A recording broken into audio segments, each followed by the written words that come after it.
Hello and welcome back to Nearly Nerds. I am James, this is Collection Corner, and today we are going to be discussing Logan Paul and his $3.5 million purchase of first edition base set Pokemon cards. That's right, my man's got a case. So the internet has lost its mind again because Logan Paul is once again on the Pokemon scene, and it's not all positive. The floods of people claiming that we're going to now see a rise in scalpers and price hikes is insane. However, is this really the case? Now, the last time we saw Logan do this, it was during a time of craziness. Obviously, no one was allowed to leave their house in case of getting shot. Get it? But we did see a massive price hike, and also StockX has probably never seen so many Pokemon cards in the entire time they were open.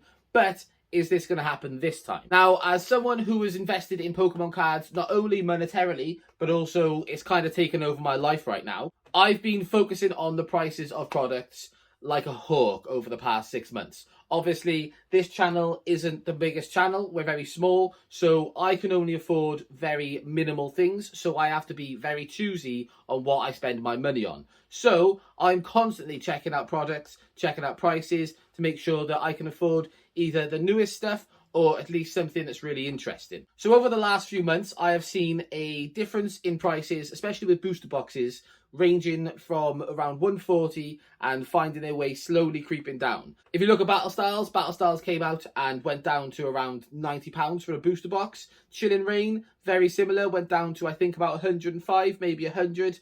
And then Evolving Skies dropped. Now, Evolving Skies is an absolutely stunning set. It has some of the nicest alternate art you will ever see. However, Evolving Skies is where the price plateaued because when it came out, it was 115. A nice simple 115, which is quite cheap for a booster box. It soon went up to 135 and it has stayed there. Similar case with Fusion Strike. Don't know why Fusion Strike is having the same situation because it's not as popular. However, it is sticking to that 135 price mark. So when it comes to prices, I don't think we're going to see that much of a change in that area. And in all honesty, when it comes to scalping, I don't really see us seeing a change there either. I have not seen a reduction of scalpers. As much as people are saying, oh, we're going to see scalpers coming back, I haven't seen them go. I really struggled with a lot of Celebrations when Celebrations was being released because scalpers just battered that off the internet. So I've still got experience with scalpers. I'm still having to deal with scalpers. So as far as I'm concerned, that isn't an issue that is going to be coming back. That's an issue that still persists. As a Pokemon fan, I'm really, really happy for Logan Paul. At the end of the day, the guy has got loads of money and he can spend it on what he wants to spend it on. And if that's Pokemon cards, then kudos to him. I would too. But there is one thing that I think is very valid in people's concerns, and that is the price that he has paid for this product. Now, if you look at it as a collector, I don't see how it makes much sense because it is that is probably the peak of the price margin. I can't imagine he's going to make any money off that. Obviously, he might because it's Logan Paul. He seems to know what he's doing.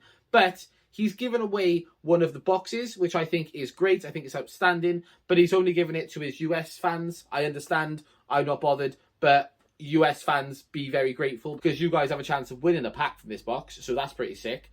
But as a collector, it is really, really scary. I'm petrified of the thought of the prices of some of these products coming in the next few years. Now, if we're being brutally honest, we'll probably never see anything amount to the price that he's just paid. Because first edition, it's the first ever set, and it's nostalgic as hell. It's nostalgic as hell. Huh? So, I fully understand the price mark being high, but 3.5 million for 6 booster boxes, which equates to just under 600,000 per box, which equates to 16 grand per pack. I can't afford 16 grand for a deposit on a house, let alone 16 grand for a pack of Pokemon cards. If he's looking to make money on it, I don't think he will. And if he wants to keep it sealed, then at the end of the day, he spent his own money on something that he really wants. You can't hate a guy for doing that. It's a scary thought. It's a very daunting idea. And as a collector, it does make me quite sad because it does probably mean that I will never open a first edition base set Pokemon pack again in my life. However, who are we to judge another man's decision to enjoy this hobby at its fullest? And at the end of the day, if we all had the money, we would probably do the same. So I don't think it's such a bad thing.